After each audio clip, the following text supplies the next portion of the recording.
It comes without warning. Not the slow arrival of winter, not the gradual darkening of a storm on the horizon.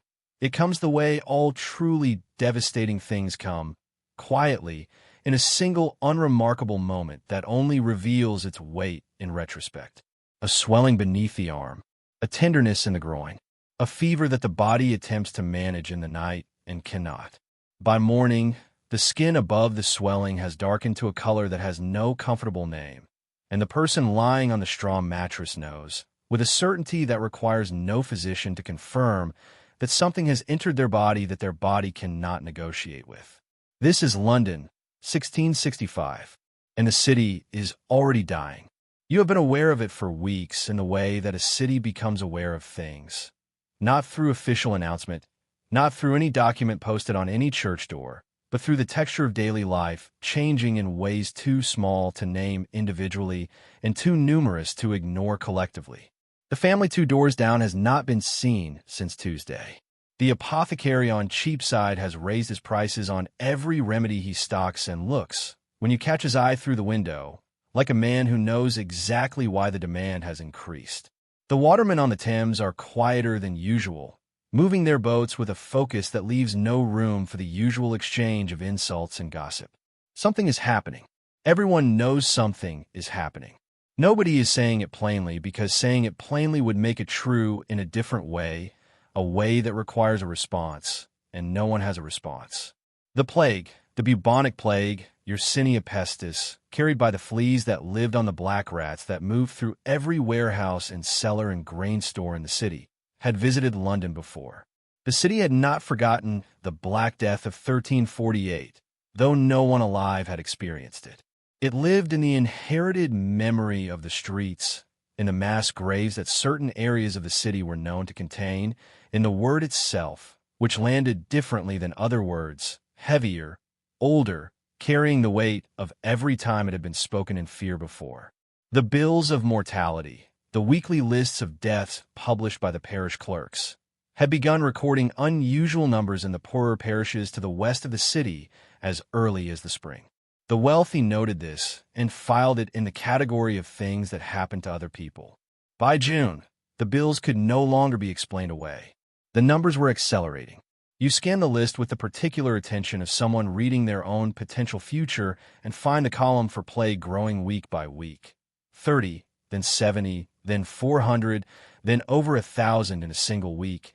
And the list is already, everyone knows, an undercount because the poor die in places that the parish clerks do not always reach, and the searchers of the dead, old women employed to identify the cause of death, paid a few pence per body, were not above recording a death as fever or spotted sickness when the family paid them enough to write something that would not trigger the locking of the house. The locking of the house. This is the first shock, and it is worth staying with it, because it represents a collision between public health logic and private human reality that produced some of the most brutal scenes the city had ever witnessed. When plague was confirmed in a household, the policy was quarantine. The entire household, the sick and the well together, the dying and the not yet dying, the infant and the elderly and everyone between was locked inside. A red cross was painted on the door. The words, "Lord, have mercy upon us," were written above it. A watchman was posted outside, day and night, to ensure no one left. Food could be passed in. Nothing came out. The household remained sealed for 40 days from the date of the last death within it. 40 days being the period understood, through accumulated and not entirely accurate observation, as sufficient to contain the spread.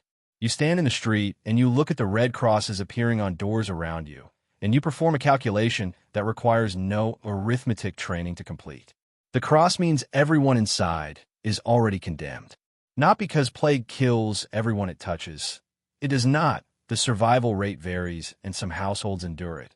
But because being locked in a sealed room with a dying person, sharing their air and their surfaces and their fleas, in a city where no one yet understands how the disease actually travels, is not a quarantine. It is a sentence. The healthy are imprisoned with the sick and required to wait and see which category they will ultimately belong to. Some families barricaded themselves in before the watchman arrived. Some lowered themselves from upper windows in the night and fled before the cross could be painted. Some watchmen were bribed, or threatened, or simply abandoned their posts when the numbers grew too great for the system to staff. And some, most, the ones who had nowhere to go and no money to go there with, simply remained locked in, listening to the sound of their city emptying around them. By July, the wealthy are leaving. This is not a rumor, and it is not a trickle. It is an exodus of the organized and the moneyed that strips the city of its physicians, its magistrates, its clergy, its lawyers, and most of its functioning institutions within the space of a few weeks. King Charles II removes his court to Salisbury, then Oxford. The Lord Mayor remains, to his credit, but the Court of Aldermen loses so many members to flight that it struggles to maintain a quorum. The physicians who can afford to go. The ones who remain are the ones without options, or, in a smaller number of cases, the ones whose conscience will not permit departure. You watch the coaches leaving through the northern gates, loaded with luggage and servants, and the particular expression of people who have convinced themselves that their departure is reasonable and not abandonment, and you are aware of a feeling that sits below anger, something colder, more clarifying. You're still here. You will remain here. Not because you are brave, necessarily, but because you have nowhere else to be and no means of getting there. 3 hours after midnight on a hot August night, you wake to a sound that it takes you a moment to identify.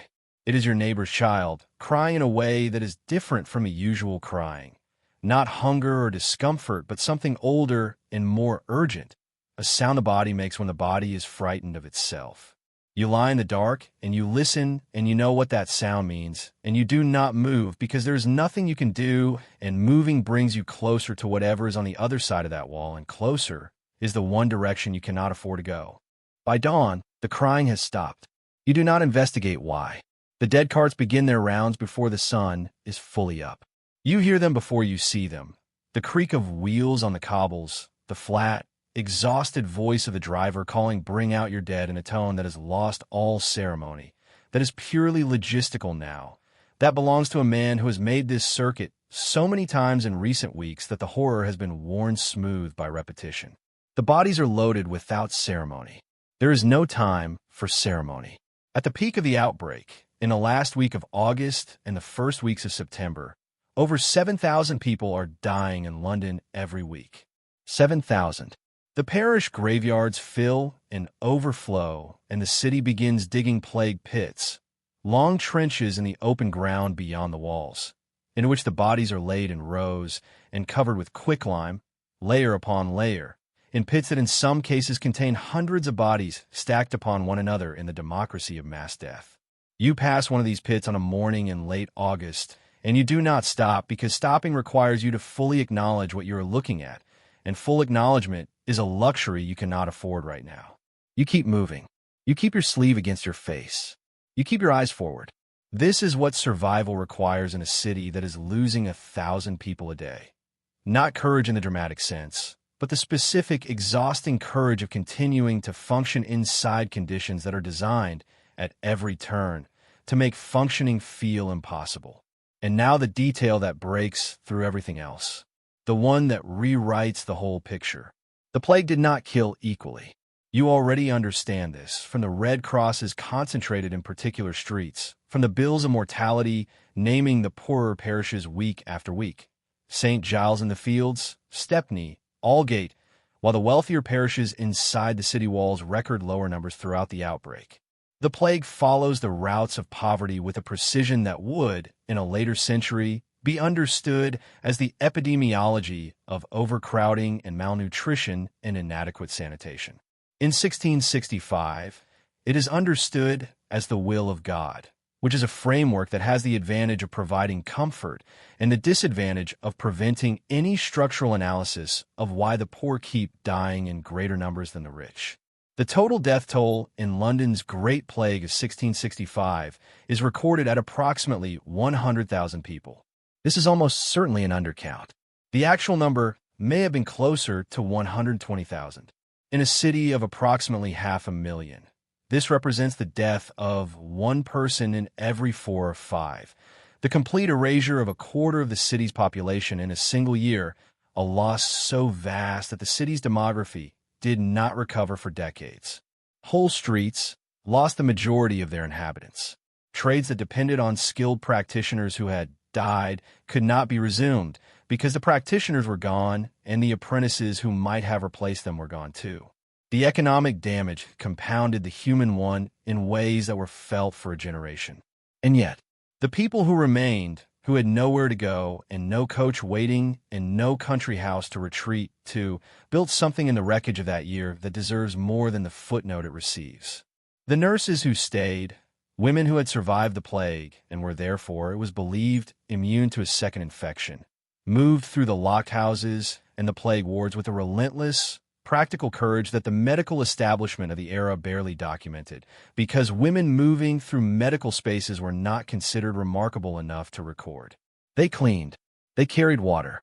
They sat with the dying in the hours when sitting with the dying was the only remaining intervention available, and they did it without compensation meaningful enough to have survived in the historical record. The parish networks, the informal structures of obligation and mutual recognition that held together the poorest communities, functioned throughout the epidemic in ways that the official relief systems could not. Food was passed over walls, between houses through gaps in fences. Children whose parents had died were absorbed into neighboring households not through any organized system, but through the accumulated habit of proximity, the understanding that the child next door was your responsibility in the absence of anyone else to claim them. The apothecaries who remained, and some did remain, in numbers disproportionate to their wealth and standing, developed treatment protocols that, whilst inadequate against a disease they did not understand, were not entirely without effect. Lancing the buboes reduced the bacterial load in some cases. Keeping patients hydrated extended survival long enough for some immune systems to manage what medicine could not. These interventions were arrived at empirically through the relentless observation of what happened when you tried different things in conditions of catastrophic uncertainty, with none of the frameworks of germ theory or microbiology that would eventually explain what they were observing. They were, in other words, doing science. Rough, unrecognized, underfunded science, conducted in locked rooms by people whose names have not survived, in service of a city that was trying to remember how to breathe. London did not stop the plague of 1665. It endured it. It absorbed a loss of human life so total that the mind resists the arithmetic of it. And it came through, not unchanged, not unscarred, not the same city that had existed the previous spring, but intact in the essential sense, the sense that matters most. The communities survived. The trades resumed. The children who had been absorbed into neighboring households grew up and had children of their own. The nurses whose names were never written down had, nonetheless, kept enough people alive for the story to continue. 1 year after the plague's peak, London burned. You already know that story. What is remarkable is that the city faced these two catastrophes in consecutive years. Plague and fire, 100,000 dead, and then the streets themselves consumed, and did not, in any permanent sense, break. It bent. It grieved. It rebuilt. It carried its dead forward in the only way that the dead can be carried, in the choices made by the living about what kind of city to become next. What comes next in our journey through London's darkest centuries takes us somewhere colder still, into the machinery of the city itself, the institutions built to manage poverty and madness and crime, the places most Londoners walked past every day and hoped, with a fervor close to prayer, they would never enter. If the plague left you with the weight of those numbers, what comes next will give that weight a specific address and a specific smell and a door that locked only from the outside. Stay close. The history is not finished with you yet. If this found you and left something behind, a thought, a number, the particular silence of a city counting its dead, share it.